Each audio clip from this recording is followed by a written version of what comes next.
atsika fa ny fahasoavan'Andriamanitra miaraka amintsika. Isika fa ny fahasoavan'Andriamanitra miaraka amintsika noho izy roantsika sandrivaky sy asantsika miaraka aminy. Ny fianakaviana no taniketsa ipoiran'ny vocation. Déploie ton cœur et viens nous sauver. Délivre-nous de tout. Fa sisika tokoa fa ny fahasoavan'Andriamanitra miaraka amintsika. Sisika fa ny fahasoavan'Andriamanitra miaraka amintsika noho izy roantsika sandrivaky sy asantsika miaraka aminy.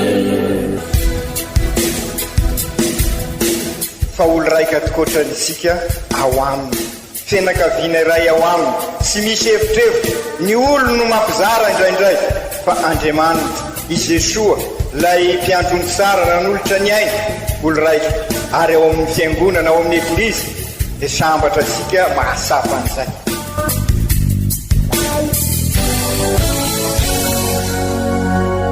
Olo araiky atsika atambatry ny fanahy masina kamiray, olo araiky ao amin'ny Kristy. Fandaram-pampianarana iarano amin'ny son excellence Monseigneur Benjamin Marc Caramarson eto amin'ny radio Fania.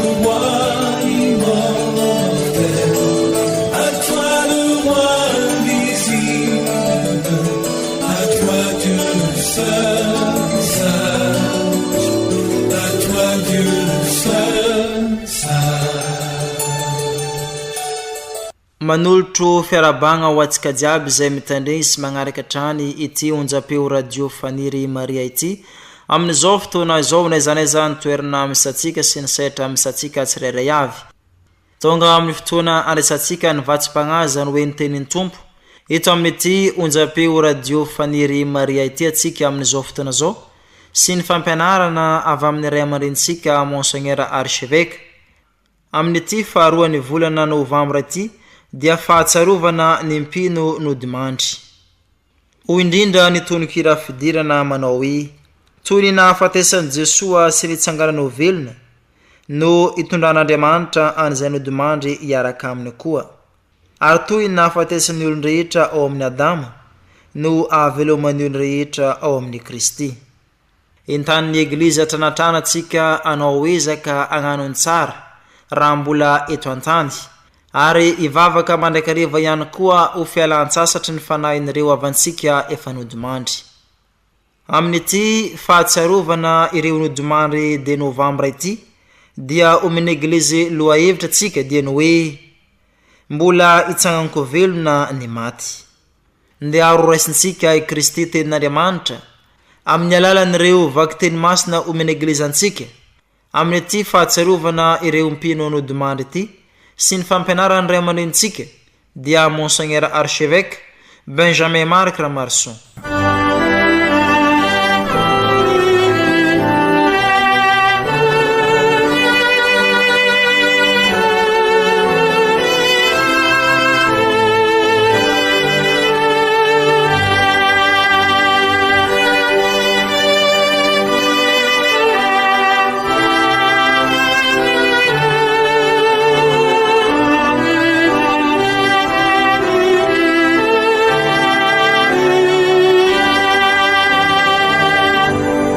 Fankalazana ny tenin'Andriamanitra, vaky teny masina voalohany, boky faharoan'ny Makabeo.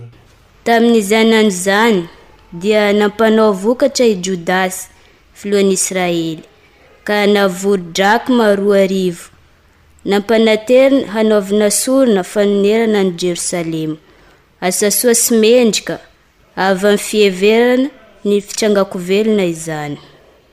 Satria raha tsy mino izy fa tsy maintsy trangako velona ny miaramila maty anady, dia zavapoana sy tsy misy antony ny mivavaka ho an'ny maty. Noheveriny koa fa valisoa tsara indrindra no voatahiry ho an'izay mody mandry ampitiavam-bavaka. Ka hevitra masina momba mpitiavam-bavaka izany. Izany no nanaovana an'izany sorona fanonerana izany ho an'ny maty, mba ho afaka amin'ny fahotana izy ireo. Izany ary ny tenin'ny Tompo. Isaorana ny Andriamanitra.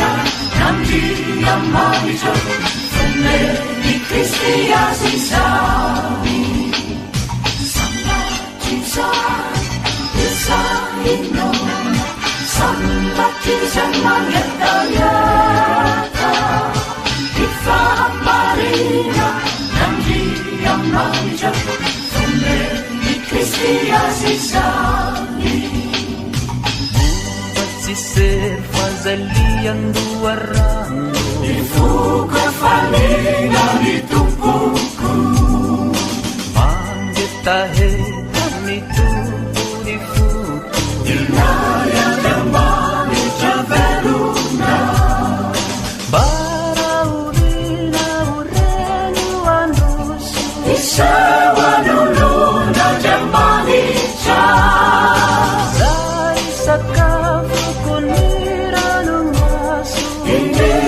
sana sanarina samba kisa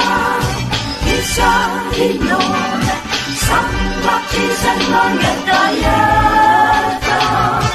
ifa marina nandia marijo fume di Cristia sisa saumbare sakare kwachani masubunure jamani tu ulifu kumande yawanati fama acha unirasana sana fahini ranya katanduva ya metumba jamani cha gendenya palipwe wanibumba waka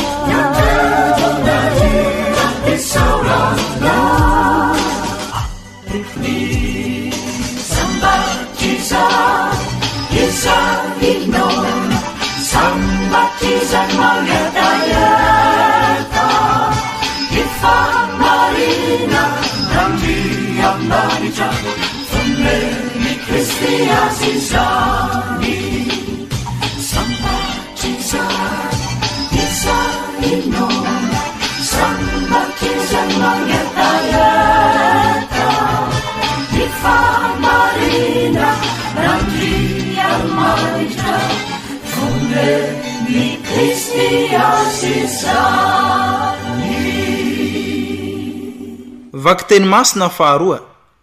Taratasy faharoa ny masinda Paoly apôstôly ho an'ny kristianina tany Korinto. Ry kristianina havana, fantatray fa rehefa rava ity trano ilay toeranay eto an-tany ity, manantrano tsy nataony tanan'olona, fa narafitra Andriamanitra izay. Dia trano aharitra mandrakizay nandanitra, koa noho izay manana mandrakariva izany toky izany, sady malala fa lavitra ny Tompo izay raha mbola mitoetra amin'ny vatana. Satria finoana mono andehanantsika fa tsy fahitana. Dia izany toky izany no itiavanay kokoa ny miala amin'ny vata mba hitoetra eo akaiky ny Tompo. Ary izany ihany koa no ikelezanay aina mba hankasitra ny Tompo, na mitoetra amin'ny vatana izay na miala aminy. Fa isika rehetra dia samy tsy maintsy iseho amin'ny fitsaran'i Kristy mba handraisantsika tsirairay avy, izay tandrify asantsika fony mbola tao amin'ny vatana, na soa izany na ratsy. Izany ary ny tenin'ny Tompo, isaorana ny Andriamanitra.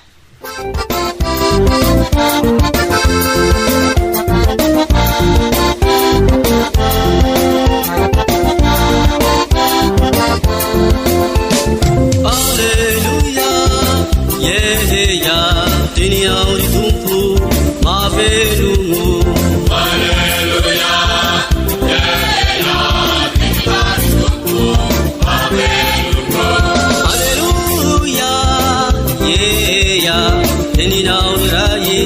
tena fiailana.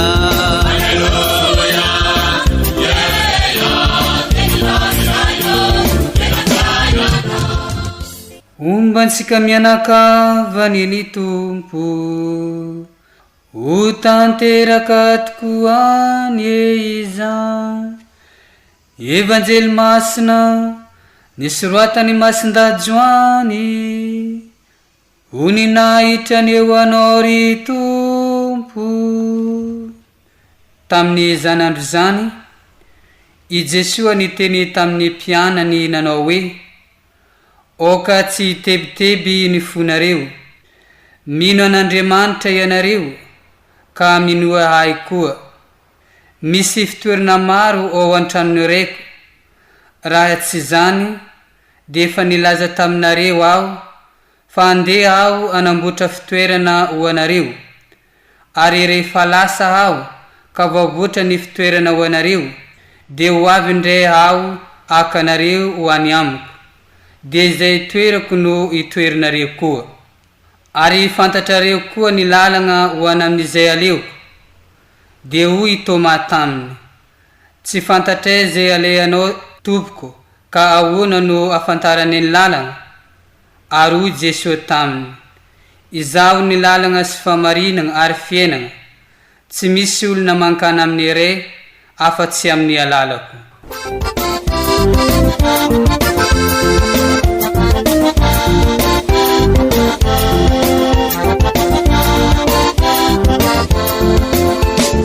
Alleluia, yeya, dunia uri tumpu, mavelumu. Alleluia, yeya, dunia uri tumpu, mavelumu. Alleluia, yeya, dunia uri raye, tina fiailana. Alleluia, yeya, dunia uri raye, tina fiailana. Izany ary kankalazao ny teny ny tompo, dirany eo anao ry Kristy.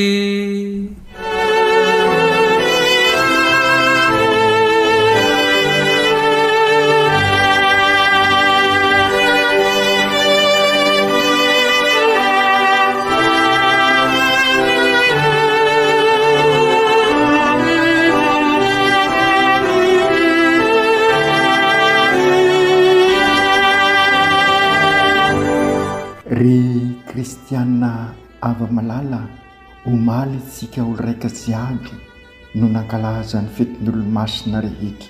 Mivavaka isan'andro an'ireo izay efa nelo lalana antsikasika, fa anio tiany Eglizy no manentana antsika zanany jiaby mba hivavaka ho an'ireo nodimandry, anamarinana fa fianakaviana iray sika, olo raika sika jiaby dia ny fianakaviam-ben'Andriamanitra, fratelli tutti, ka na ireo nelo lalana sika na isika mbola mivahiny eto tany dia olo raika ao amin'Andriamanitra. Ry kristianina havana, tsy afaka mivavaka ao an'ny tenany tsony ireo maty. Isika no mitalao ny famindrapon'Andriamanitra ho azy ireo mba hahafany ho tafita amin'ny pakany izay resan'ny evanjely anio, toko 9:7 ka hatramin'ny 9. Fa kosa izy ireo araky ny spesika matetika afaka mivavaka ansika izay mbola manao fivahinina eto amin'ity tany fandalovana ity. Miavaka tokoa ity androny de novambra ity raha ny liturgia noresana foy eto, satria afaka mankalaza eukaristie intelo ny Eglizy amin'ny toerana anankiray na sy miova aza io toerana io, ary ampirisina aza ny pretra tsirairay anao an'izay fankalazana eukaristika intelo izany raha ny mahazatra indray mandeha isan'andro no fanatanterahana azy. Ny antony dia mba afahana mivavaka ho an'ireo avatsika ny elo lalana antsika ary ibanjinantsika azy bebe koa, mifanaraka amin'izany ireo vakiteny atolotry ny Eglizy mandritra an'izay eukaristia intelo izay. Ka ny safidy ny eukaristia voalohany aho dia ny bokyny faharoan'ny makabeo sy ny taratasy faharoan'ny masinda paoly amin'ny korintianina ary ny evanjelyny masinda zoany toko fahenina. Isa-taona araky ny mahazatra sika noho izany fibanjinana manomboka amin'izao volana fanomboan'ny volana novambra zao, ka mahatonga ny volana novambra matetika natokana andalinana bebe koa an'izay volan'ny nodimandry izay, satria araky ny fantatra sika ihany koa amin'izao volana novambra zao no mamarana ny taona liturgika isika amin'ny alalan'ny fankalazana ny Kristy mpanjaka n'izao rehetra zao. Sy magagary raha mibanjina ny fiafarasikisika ka mivavako an'ireo izay ny aloha lalana, izany indrindra dia noho ny fankalazana androany ny fahaserovana ireo rehetra maty ao amin'ny finoana izay manan-danja lehibe ao amin'ny eglizy, ka mahatonga ary ny eglizy masiaro nyity 2 novambra ity ka nazanona ny alahady faraika amin'ny 30 sotra mandavataona, manambara fa zava-dehibe ho an'ny eglizy tokoa izao fahaserovana ny nodimandry izao, mba ampasay isika ny vavaka ho an'ny maty sy ampianatra sika an'izay fomba mpivavahana masina sy tranainy ao amin'ny eglizy. Ka ny bokyny makabeo voanivakisika teo no manambara izany, zay efa nilovana hatramin'ny testamenta taloha azy. Ny bokyny makabeo izay ansonako hoe martiriny Israely, ary inona moa no antony izay? Satria io lasoratra atolotra ny eglizy io dia mampiseho sara ny fandraisana andraikitra ny Jodasy makabeo izay nandasy anaiky ny baiko nampanarahana amin'ny fomba tany dia fomba grika tamin'izay, ka nahatonga azy ifikitra amin'ny finoany, ka izy raha ireo nifikitra amin'ny finoany ny atao hoe vavolombelona martiry ary nafoy ny ainy, ka izay ny nahatonga ny Jodasy araky ny voalazan'io bokyny makabeo io ka enosika kely nanangona fanatitra avy amin'ny tsirairay izy, ka nandefa vola 2,000 sekely tany Jerosalema anovana sorona fanavotana ho an'ny ota. Ary dia izay ny mbola tohizan'ny eglizy amin'ny alalan'ny reny fanolorana sy hoe vidina ny lamesana araky ny fomba mahazatra sika na hividina ny eukaristia sy izay fa vokatry ny fahafoizana ka atolotra manontolo anafahana ny vesatra an'ireo izay ny aloha lalana. Ka hatramin'ny testamenta taloha zany dia efa fomba fanaon'ny eglizy fanehoana fiesika sara feno asaram-panahy avy amin'ny finoana amin'ny fisanganan'ny maty, ka sy hoe iny vola iny no vidin'izay fanavotana izay, fa ny rany Kristy no manavitra sika, fa fahafoizana no ambaran'izay vola atolotra sika izay. Ka izay indrindra besaka sika ny manontany ohatrinona sy ny ohatrinona, fa aoka ho sapa sika fa fahafoizana no anolorana an'izay vidiny ny eukaristia izay iveloman'ireo izay manolotra an'izay eukaristia izay ihany, ary hitasika ao amin'ny evanjely ihany koa izay. Raha sy niny tokoa manko izy ireo fa hisangany indray ireo maty dia sy ho nisy antony izay fahafoizana izay fivavahana izay, nefa noho izy ireo mino fa misy valisoa lehibe ho an'izay nodimandry amin'ny fahamasinana, izany no ny voalaza hoe eritreritra masina sy feno finoana hoy ny tenin'Andriamanitra teo. Noho izany dia nanao sorona fanavotana izy ireo mba hahafahan'ireo nodimandry izay rehetra mamatipatotra azy amin'ny fahotana. Hitasika zany amin'ny vakiteny voalohany ny boky faharoan'ny makabeo toko 2:20.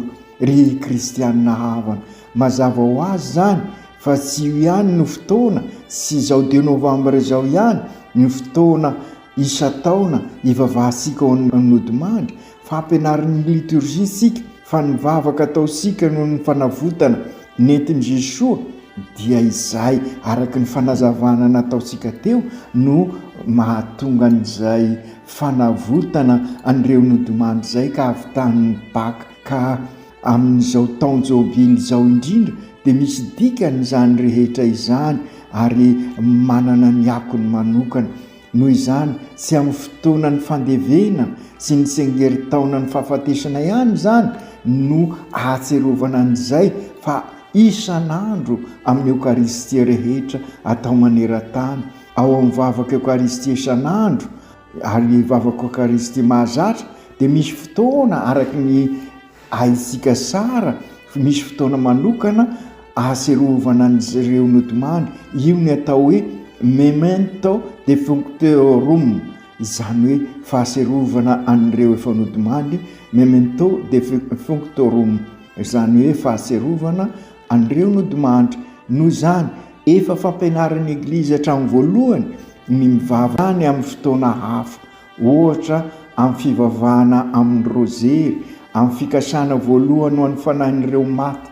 Ataoko ry kristianina havana fa sara ary manaroatra zao alahady 2 novambra izao sika anaovana fandaliana mpinoana mikasika ny vavaka arak'izay fampianarana zay ho an'ireo nodimandry ary ny adidy miandry asika ary mety hohevitra n'izany rehetra zany raha miainga avy amin'ny fiombonan'ny olo-masina zay ambarasika isaky ny manao fekempinoana isika.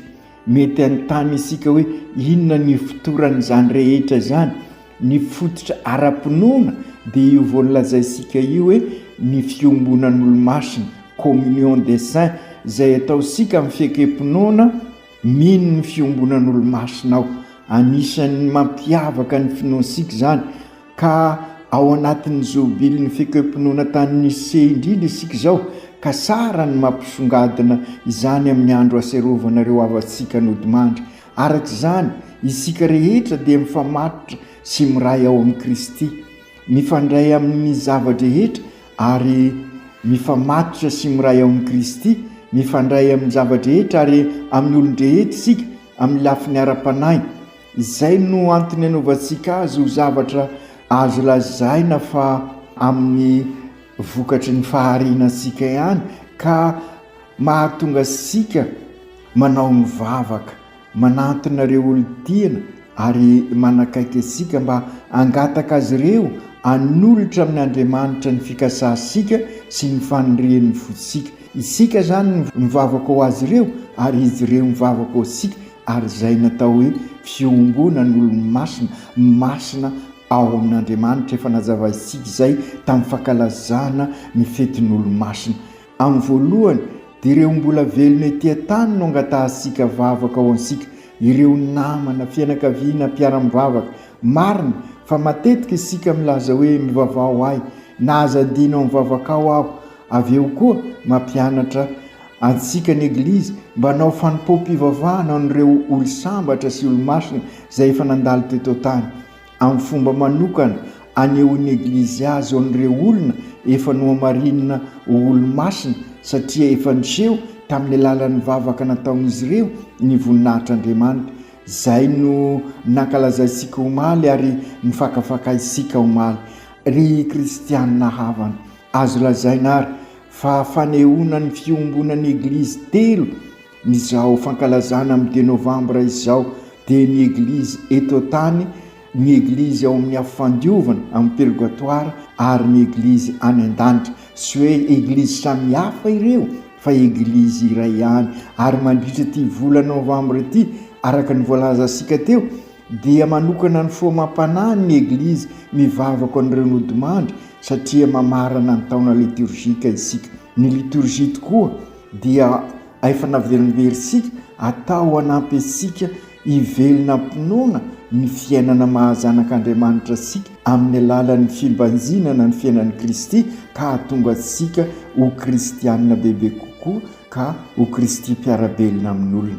Ny tanjona eto zany dia anehoana tokoa ny fiombonana, dia ny fiombonan'ny eglizy telo, ny eglizy miady eto tany, eglizy militantse ary ny eglizy manadio ny tenany amin'ny afandiovana purgatoire, eklesia pasiense, miary ny eglizy tafita mandritry any an-danitra, eklesia triomphance.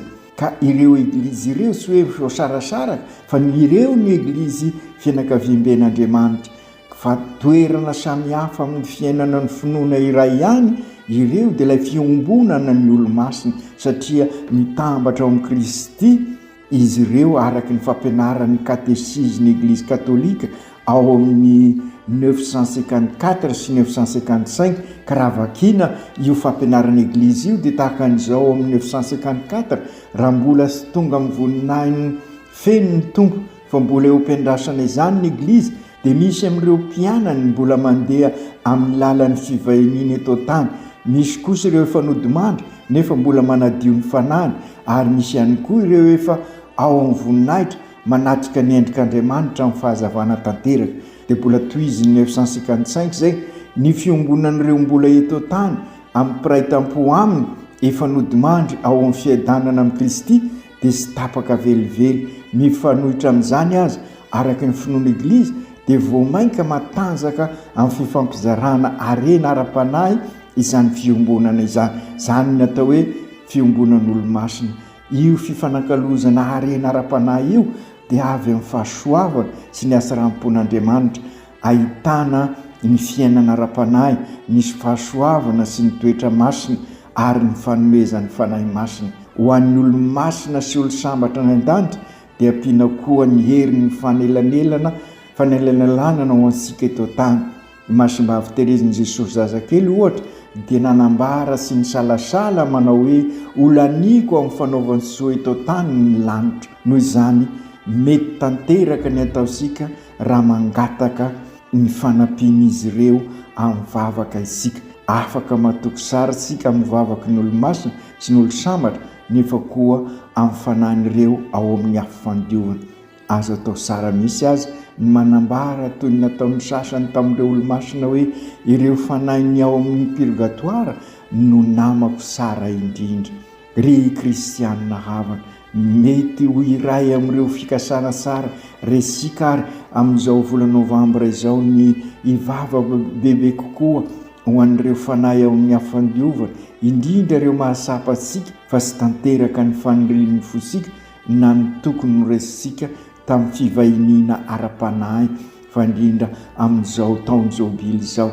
Ny asarobidiny vavaka ho an'ireo nodimandry sy ny fizarana ny arena ara-panahy no mahanambara izay fiombonan'ny olo-masina izay. Isika tokoa na mbola eto tany aza dia manana arena be ara-panahy omen'Andriamanitra dia ny finoana, ny asa soa, ny faharetana amin'ny fisedrana, ny fitiavana sy ny sisa indraindray anefa dia sasarosika zany arena izany na sy fantasika akory azy fa zava-dehibe izany eo mason'Andriamanitra. Ao amin'izany no misy ny hevitra ny vavaka ho an'ny nodimandry dia ny fizaransika amin'izy ireo arena ara-panahy ireo mba hanampiany azy ireo ahazo aingana kokoa ny fiainana mandrakizay, ahafahana manao midingana farany makany amin'ny fahazavan'ny lanitra. Izany ny dikany indulgence sy ny famondrapon'Andriamanitra sy manapetra izay asongadina bebe koa amin'izao taon'ny jobily izao,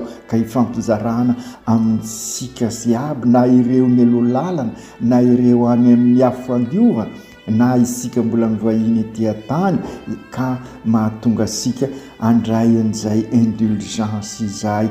Ao amin'ny taratasy navokany Papa François tamin'ny 2024 no anambarany an'nikasika an'izay, mampiseho amintsika asapa mazava ny tsy fetra ny famondrapon'Andriamanitra. Akoatry ny vavaka sy ny sakramenta ary ny kristianina havana dia azosika atao ihany koa ny fanaovana fahafoizatena madinika na amin'ny zavatra tianao asahatra na amin'ny faharetana amin'ny zavatra sarotra, satria azo atao naiza amin'ny fotoana rehetra izany, ary izay no azahoana ny indulgence, izany hoe fanavotana famondrapo sy misy fetra ka ahafana ny famelan-keloka rehetra. Izany no mahazava-dehibe anty indulgence ity, fa indrindra isika miomana n'izao fanantanterahana ny synôda fahafito fizanona fahatelo ka amin'izay koa no anaovantsika ny fivahinina masina ka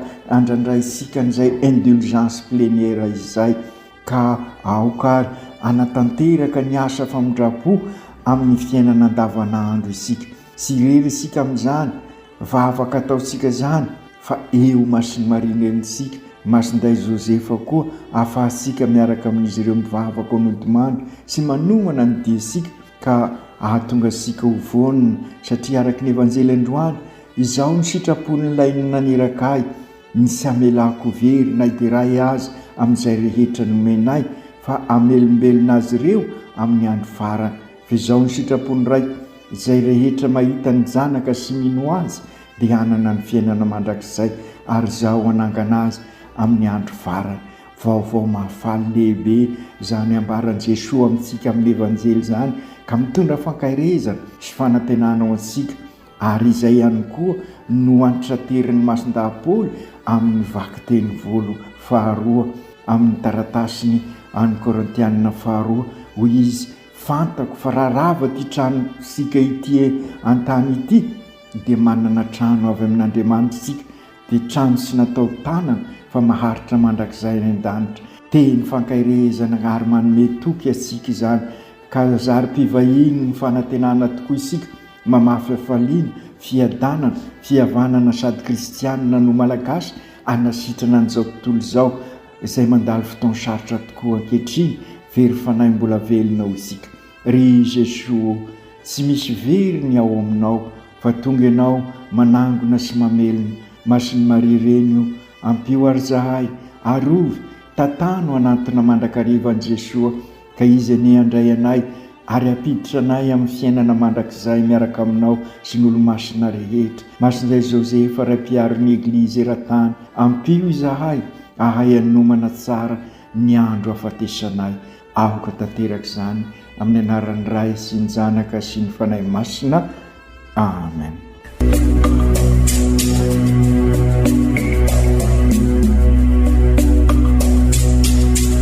Tsy atsika fa ny fahasoavan'Andriamanitra miaraka amintsika.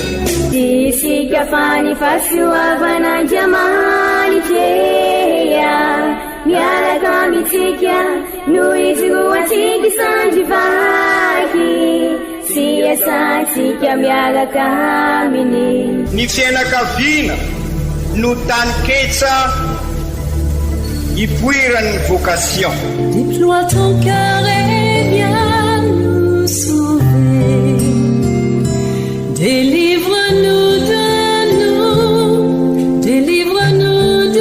tout. Fa sisika tokoa fa ny fahasoavan'Andriamanitra miaraka amintsika. Sisika fa ny fahasoavan'Andriamanitra miaraka amintsika noho izy roantsika sandrivaky sy asantsika miaraka aminy.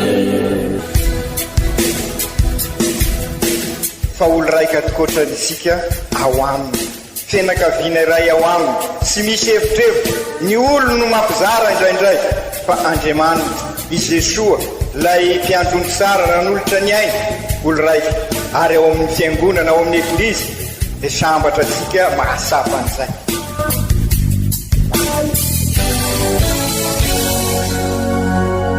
Olo araiky atsika atambatry ny fanahy masina kamiray olo araiky ao amin'ny Kristy. Fandaram-pampianarana iaranao amin'ny son excellence Monseigneur Benjamin Marc Ramarson eto amin'ny radio Faniry. À toi tout seul.